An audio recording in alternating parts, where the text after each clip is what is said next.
जी ma'am. Pakistan और दुनिया भर में टेली टॉक पॉइंट देखने वालों को मेरा सलाम। आज पीटीआई रहनुमा वकील हमारे साथ मौजूद हैं और बहुत धड़ल्ले से बोलते हैं और जब भी बोलते हैं सही बोलते हैं।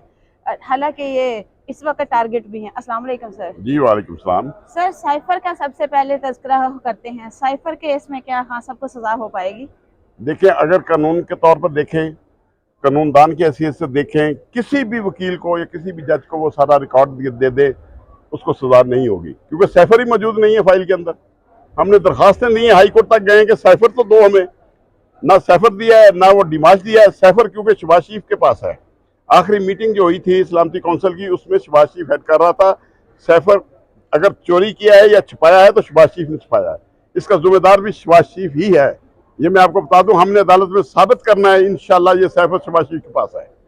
अच्छा, जो खान साहब को जहर दिए जाने का, स्लो पॉइजनिंग का जिक्र बार बार हो रहा है, उस पर आपका एक बयान आया, क्या उसमें कितनी सच्चाई है? देखिए, खान साहब ने बहुत वाज़ेह अल्फाज में ये बात कही कि मुझ पर 2 दफ़ा कातलाना हमला हुआ है।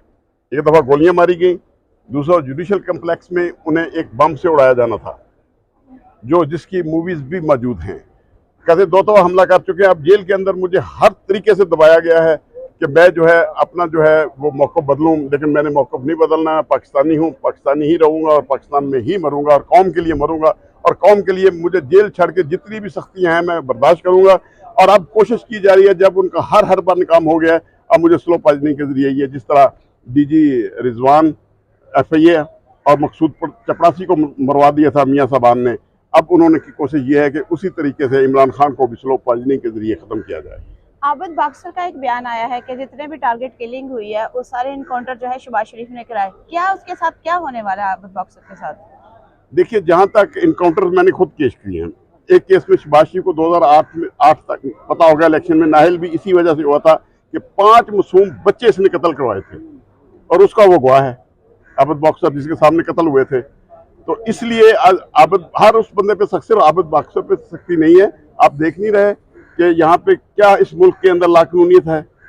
हर बंदे को उठाया जा रहा है, फिर जनाब बड़े बड़े सियासतदानों को उठा के कभी कामरान शाहिद की अदालत में पेश किया जा रहा है, कभी मनीब की अदालत में शेख रशीद को पेश किया जा रहा है, कभी वो सदाकत अब्बासी को उठा के जनाब वो जो दान की अदालत लगी हुई है वो वहां पेश किया जा रहा है। और जहां तक तलक है अपना इमरान रियाज का 3 महीने, उसका किसी को नहीं पता। और चीफ जस्टिस ऑफ पाकिस्तान इस मामले पे कोई नोटिस नहीं ले रहे। मेरी चीफ जस्टिस ऑफ पाकिस्तान से गुजारिश है कि आईने पाकिस्तान के आप मुहाफिज हैं और आप हमारे चीफ हैं और हम आपके सिपाही हैं। जिस तरह 2007 में हमने एक डिक्टेटर से टक्कर ली थी, आप आईने पाकिस्तान पे अमल दरामद कराएं। आपका हुक्म कोई नहीं मानेगा तो हम वकील निकलेंगे मुकाबले के लिए और तैयार हैं इंशाल्लाह आइन की हिफाजत के लिए। 2007 का जिक्र किया, मुशर्रफ दौर का जिक्र आया। जैसे इफ्तिखार चौधरी के लिए वकला बरादरी ने दिन रात एक किया था, जानों का नजराना पेश किया था, रोज कटे पटे सरों के साथ हम इस्लामाबाद की सड़कों पर देखते। ऐसा रिएक्ट वकला का अब क्यों नहीं आ रहा खान साहब के बारे में? देखिए, अभी जो है वक्त नहीं है। अभी हम वकला जो हैं इस पे मीटिंग्स कर रहे हैं। हमें अभी भी देखते हैं, एक ऑर्डर हुआ था 14 मई को इलेक्शन करवाने का, जिस पे अमल दरामद नहीं किया गया, और उस वक्त के चीफ जस्टिस की क्योंकि कुछ ब्लैकमेल और हरासा किया गया था उसको। अब भी 2 हमारे सीनियर सुप्रीम कोर्ट के जजों को ब्लैकमेल और हरासा किया जा रहा है। मूवीज बना लेते हैं उनके बच्चों की, उनके दमादों की, उनकी बेटियों की, उनके बेटों की, जिस उनकी जायदादों की बना के उनके सामने रखी हुई हैं, जिसकी वजह से हमारे जजेस को ब्लैकमेल कर रहे हैं अदारे। मैं समझूंगा कि हमारे जजेस को इस वक्त मजबूत होना चाहिए, क्योंकि उनकी एक बहुत मजबूत टीम है जिसका नाम वकला है। हम काले कोट वाले उनके साथ खड़े हैं और इंशाअल्लाह कानून के मुताबिक होगा हर काम। ये नहीं है कि लोग चोर और चक्के बाहर के मुल्क से आएं और लूट के फिर निकल जाएं। ये अब हम नहीं होने देंगे, ना ही किसी अदारे को इस तरह का काम करने देंगे कि वो अपनी मर्जी करे। इंशाल्लाह मुल्क में साफ शफाफ इलेक्शन का मुतालबा है और होने चाहिए। कानून आईन पाकिस्तान के मुताबिक होने चाहिए और हमारे फंडामेंटल राइट्स जो हैं उन पर भी आईन पाकिस्तान की जो है वो अमल होना चाहिए। 21 तारीख को नवाज शरीफ साहब पाकिस्तान तशरीफ लाए और उनको बड़ा प्रोटोकॉल दिया गया। मीनार पाकिस्तान में जहाज हेलीकॉप्टर लैंड किया। बहुत सारे लोग आए गए, कुछ लाए गए, क्योंकि हम भी मीनार पाकिस्तान में मौजूद थे। लोगों के हमने इंटरव्यूज किए, लोगों ने कहा, आधे जो थे पीटीआई के लोग निकले। क्या उसमें क्या शो किया गया था? क्या हमारी अदालतें खामोश हैं, हमारे अदारे रियासत खामोश पड़ी बैठी है? मेरी बहन एक बात बताएं, कितने लोग थे उस जलसे में जो लाए गए थे? 10,000 होंगे टोटल। मैं कहता हूँ 10 लाख कर दो, अगर 10 लाख का जनाजा हो तो मुर्दा जिंदा हो जाता है? नहीं। ये नवाज शरीफ एक मुर्दा घोड़ा है। आपको साफ बता दूं, दीवारों पे लिखा हुआ है वो वजीर आजम नहीं बन सकता।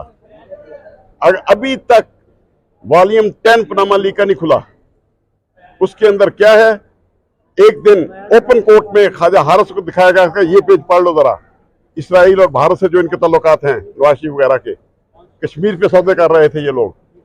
अब क्यों नहीं वॉल्यूम 10 को खोला जा रहा? उस वॉल्यूम 10 को जब खुलेगा और वक्त आने पर खुलने वाला है, इनकी औकात सारी सामने आ जाएगी। वॉल्यूम 10 का जिक्र किया, जब जस्टिस फाइज ईसा साहब आए तो हमें खबर मिली कि ट्रकों में भरकर वही जो फिरा था, एक ट्रक फिरा था पहले भी, जब जरदारी आया था तो गायब हो गया था वो ट्रक वॉल्यूम 10 के लिए। क्या वो अब अदालत के पास आ गया है और वो खुलने वाला है जल्द? नहीं, अदालत के अंदर मौजूद है जी। और उस पर ऑर्डर हुआ था, एक 5 रुकनी बेंच ने दिया था, वहाँ रिक्वेस्ट की थी उस वक्त जो इन्वेस्टिगेशन टीम, जो इंक्वायरी टीम थी, उसके हेड ने कि ना वॉल्यूम 10 को ना खोला जाए क्योंकि इसके अंदर मुल्क की मफादात को खतरा पहुंचेगा इसको खोलने से। क्यों खतरा पहुंचेगा? यही आसम मनीर साहब ने वो रिकॉर्ड सारा इकट्ठा किया हुआ है, जनरल साहब ने। नवाज शरीफ का पनामा लीक का जितना रिकॉर्ड है बाहर के मुल्कों का और यहाँ का वॉल्यूम 10 के अंदर जो मौजूद है, वो आसम मनीर साहब ने लेके आए थे। ख्वाजा आसिम का एक बयान आया है कि वो सियासी जमातों को इकट्ठे हो जाना चाहिए इस वक्त फौज को एक साइड पे करने के लिए। क्या 16 महीने सारी जमातें इकट्ठी नहीं थी विद और पीटीआई? मोहतरमा एक बात ज़हन में रखें, जी। जब चोरी करनी होती है ना तो चोर सारे इकट्ठे हो जाते हैं। लड़ाई उस वक्त होती है जब मंडी होती है, माल पे तकसीम की, उस पे इनकी, अब इनकी मंडी, अब इलेक्शन आ रहा है, अब इनको निकाल दिया। 16 माह इकट्ठे रहे हैं, इन्होंने लूटा मिलके सबने मुल्क को, गरीब अवाम का कंज्यूमर निकाल दिया महंगाई करके। किसी घर में एक सही तरह से हमने बच्चों को हंसते नहीं देख रहे अपने को, जब उनके वालिदैन के चेहरों पे हंसी नहीं है। हर वक्त फिक्र, अब महीना यकम 2 शुरू हो गई है, हम परेशान हैं कि हमने बिल कैसे देने हैं। इन हालात में ये मुल्क चल रहा है, जब तक इलेक्शन नहीं होंगे मुल्क के अंदर स्टेबिलिटी नहीं आएगी, मुल्क तरक्की नहीं करेगा, इसलिए जरूरी है इलेक्शन करवाए जाए। क्या 2024 में इलेक्शन हो पाएंगे और पीटीआई के चेयरमैन खान साहब इसमें हिस्सा लेंगे? जी बिल्कुल, खान साहब इंशाल्लाह हिस्सा लेंगे। हम वकला उनके साथ खड़े हैं और उनको हिस्सा लेना चाहिए। हम आईने पाकिस्तान के मुहाफिज हैं। हम अपने चीफ जस्टिस ऑफ पाकिस्तान जो हमारे चीफ हैं उनसे गुजारिश करेंगे कि वो इलेक्शन साफ और शफाफ करवाएं और ये उनकी जिम्मेदारी है। आखिरी सवाल है, अलीमा खान को खान साहब को अपना स्पोकन पर्सन तैनात नहीं करना चाहिए क्या? बिल्कुल, मैं इस हक में हूँ। अलीमा बहन बहुत स्ट्रॉन्ग एक लेडी है, वो मैं समझता हूँ इमरान खान से भी स्ट्रॉन्ग है। अलीमा बहन को फ्रंट पे आना चाहिए और अपना फोकल पर्सन बनाकर उन्हें सामने लाना चाहिए ताकि पूरी पार्टी पॉलिसी जो है उसको बयान किया जा सके।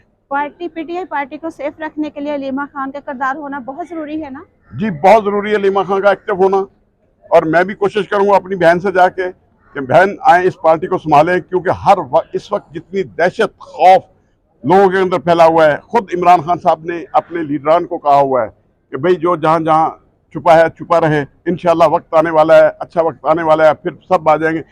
देखिए खान साहब के, आपकी बीबीसी की रिपोर्ट, वॉइस ऑफ अमेरिका की जो रिपोर्ट है वो 75 से अबव है। उसका वोटर नहीं टूटा, वो उसके कैंडिडेटों की तो लाइनें लगी हुई हैं। ये कहना जी फलां कैंडिडेट निकल गया, फलां भाग गया, फलां, कोई नहीं, उसके पास तो लाइनें लगी हुई हैं, लंबी लंबी लाइनें हैं। खान साहब तो खुद कहते हैं भाई मुझे तो जितना दबाएंगे मेरा तो उतना वोट बैंक बढ़ रहा है, लेकिन मैं कभी बिकूंगा नहीं, चाहे मुझे जिस तरह, चाहे ये स्लो पॉइजनिंग के जरिए जो हरकत करना चाहते हैं, जो मर्जी कर ले, मैं नहीं बिकूंगा ना मैं झुकूंगा। आखिर में पाकिस्तान का पीटीआई का नारा लगा दें। देखिए पीटीआई जो है, अभी इलेक्शन आ रहा है, लोगों ने जो नारे लगाने हैं, ये जिन लोगों को जो लीडर बने फिरते हैं, आप वज़ीर आज़म का सोच रहे हैं और मदीने जाएं, काबे जाएं, इनको लोग चोर चोर कहते हैं।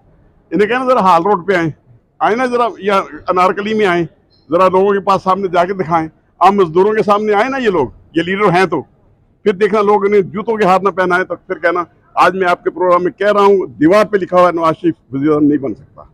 Thank you so much. Pakistan जिंदाबाद, पाक फौज पाइंदाबाद।